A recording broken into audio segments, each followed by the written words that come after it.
जादुई मिट्टी की गाय। किसी गांव में एक रामपाल नाम का व्यक्ति रहता था। वह अपने बेटे कुणाल और बेटी चिंकी के साथ ही रहा करता था। उसकी पत्नी एक बीमार की वजह से मारी गई थी। तब से वो अपने बच्चों को अकेले ही पाल पोस रहा था। रामपाल के पास एक गाय भी थी, जिसका नाम उसने बड़ी ही प्यार से राधा रखा था। वह अपनी गाय का बहुत ही ध्यान रखता था। उसके बच्चे भी अपनी गाय से बहुत प्यार करते थे और उसका बहुत ही ध्यान रखते थे। उसको हर रोज नहलाते थे और चारा खिलाते थे। राधा भी उनसे बहुत प्यार करती थी और उनसे दूर नहीं रह सकती थी। एक दिन, बेटा कुणाल, चलो हम दोनों को अभी राधा के लिए घास भी लेकर आनी है। राधा को सुबह से कुछ भी खाने के लिए नहीं दिया गया है। वो आज सुबह से भूखी है। तब तक चिंकी भी कुछ खाने के लिए बना लेगी, जब तक हम दोनों घास लेकर आएंगे। पर पापा, हम दोनों घास लेकर आने की क्या जरूरत है? हम जब जंगल जा ही रहे हैं, तो राधा को अपने साथ ही जंगल ले जाते हैं। वो वहीं पर घास खाती रहेगी और वहाँ पर वो पेट भरकर भी घास खा पाएगी। तो पापा, क्यों ना हम राधा को अपने साथ ही जंगल ले चले? वैसे भी बेचारी यहीं पर खड़ी रहती है, इसको भी तो बाहर घूमने का मन करता होगा ना। जब बाहर घूमेगी तो उससे अच्छा लगेगा। हाँ बेटा कुणाल, वैसे ये बात तुम बिल्कुल सही बोल रहे हो।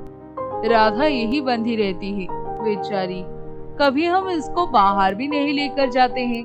आज हम इसे बाहर घास खिलाने के लिए लेकर जाएंगे। आज कुणाल, तुमने बहुत ही अच्छी बात कही है। राधा जब बाहर घूमेगी तो उसका सेहत भी अच्छी रहेगी और दूध भी ज्यादा देगी। और फिर दोनों राधा को लेकर जंगल में चले जाते हैं। राधा वहाँ पर घास खाने लग जाती है। रामपाल और कुणाल उसके और खाने के लिए घास को इकट्ठा करते रहते हैं। बहुत देर हो जाती है। वो दोनों राधा को घर ले जाते हैं।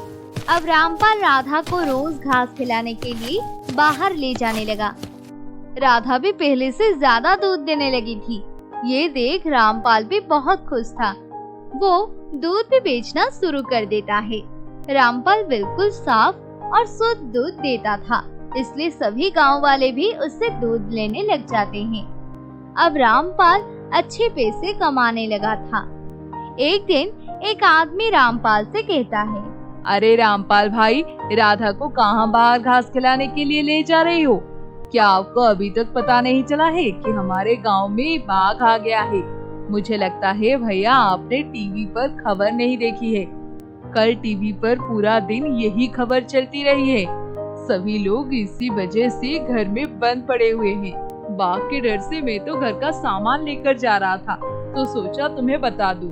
और देखो, तुम तो खुद ही मौत के कुएं में जा रहे थे। अच्छा हुआ मैंने तुम्हें देख लिया जाते हुए। भैया मेरी मानो तो अगर तुम्हें अपनी जान बचानी है तो घर से कुछ दिनों तक बाहर ही मत निकलो। पर भैया, अगर मैं बाहर से कुछ घास नहीं लाऊंगा तो राधा खाएगी क्या? ऐसे तो वो भूखी ही मर जाएगी और मैं राधा को भूखा तो कभी नहीं मरने दूंगा। मैं राधा को घर ही बांधकर घास लेने के लिए चला जाऊंगा, मगर उसके लिए घास तो लाकर ही रहूंगा। भैया, आपको अपनी जान की परवाह नहीं है क्या, जो इसमें इस गाय के लिए अपनी जान की परवाह ही नहीं कर रहे हो? खैर, तुम्हारी मर्जी, जो करना है वो करो। मेरा काम तो तुम्हें बताना था, मैंने बता दिया। अब मैं चलता हूँ, मेरे घर वाले मेरा इंतजार कर रहे होंगे घर पर। रामलाल उस आदमी की बात नहीं मानता है और बिना अपनी जान की परवाह किए राधा के लिए घास लेने के लिए चला जाता है। और जाते जाते वो अपनी बच्चों से कहता है, बेटा तुम घर में ही रहना। सुना है गांव में बाघ घूम रहा है, इसलिए तुम कुछ दिनों तक घर में ही रहना। राधा के लिए मैं घास लेकर आ जाऊंगा।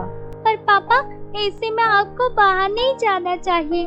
बाघ बाहर घूम रहा है और आप अपनी जान की परवाह किए बिना जा रहे हो। अगर आपको कुछ हो गया तो हमारा क्या होगा पापा? नहीं पापा, आप मत जाओ, प्लीज मत जाओ। बच्चों, इतना डरने की कोई बात नहीं है। मैं अपनी सुरक्षा करना जानता हूँ। तुम मेरी फिक्र मत करो, मैं अपना ख्याल रख लूंगा। पर पापा, डरो मत बेटी, तुम्हारा बाप किसी से नहीं डरता है।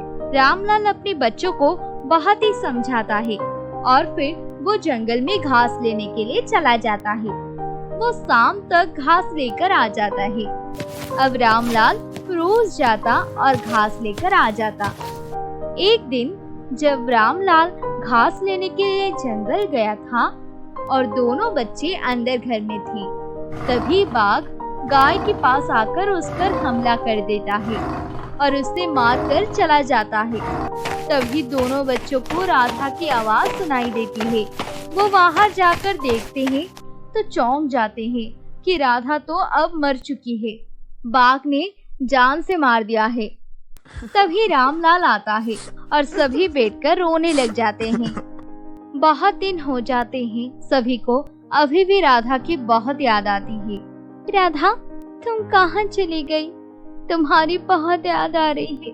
मुझे जब भी माँ की जरूरत होती थी तो मैं तुम्हारे पास आकर तुमसे बात किया करती थी, मगर अब मेरे पास तुम भी नहीं हो। तुम भी हमें छोड़कर चली गई हो। मैं अब किससे बात करूं?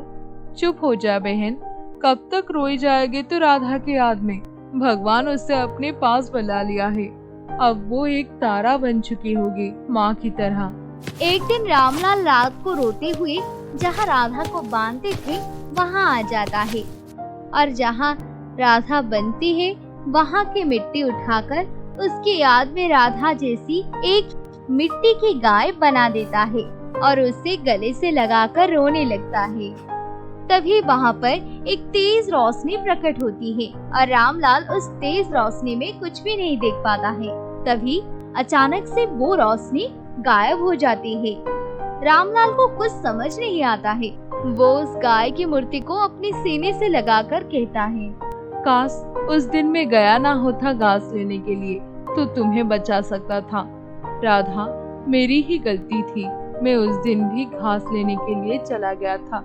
काश मैं घर पर ही होता तो तुम्हें बचाने के लिए अपनी पूरी जान लगा देता और तुम आज जिंदा होती। तभी रामलाल के ये कहते ही वो मूर्ति चमकती है और धीरे धीरे बड़ी होने लगती है। रामलाल उसे नीचे रख देता है। तभी वो गाय बड़ी होकर राधा बन जाती है। रामलाल ये देखता ही रह जाता है कि आखिर ये क्या हुआ। तभी वो गाय उससे कहती है, रामलाल, मैं तुम्हारी प्रेम और स्नेह से बहुत प्रसन्न हूँ और मैंने अब हमेशा तुम्हारे साथ ही रहने का वचन लिया है। अब मैं तुम्हारी जिंदगी को हमेशा हमेशा के लिए ठीक कर दूंगी। तुम्हें कभी भी किसी भी वजह से कोई भी परेशानी नहीं होगी। मैं एक जादुई गाय हूँ। अब तुम्हें जब भी कोई भी जरूरत होगी तो मैं तुम्हें अपनी जादू से पूरी मदद करूंगी। राधा, क्या तुम सच में हमारी मदद करोगी? तो क्या तुम हमारे टूटे फूटे घर को ठीक कर सकती हो और मेरे बच्चों के लिए अच्छे अच्छे कपड़े दे सकती हो? हाँ रामलाल, क्यों नहीं। ये लो, मैं अभी तुम्हारे टूटे फूटे घर को ठीक कर देती हूँ और तुम्हारे बच्चों के लिए कपड़े भी ला देती हूँ। तभी जादू से उसका टूटा फूटा घर एक अच्छे घर में बदल जाता है और रामलाल के हाथ में दोनों बच्चों के लिए कपड़े आ जाते हैं। अब रामलाल खुश था कि अब राधा कहीं नहीं जाएगी उन्हें छोड़कर। सुबह जब दोनों बच्चे राधा को देखते हैं तो वो बहुत खुश होते हैं और राधा को अपनी गले से लगा लेते हैं। अब सभी बहुत ज्यादा खुश होते हैं और जब भी उन्हें जो भी जरूरत पड़ती तो राधा से वो मांग लेते थे।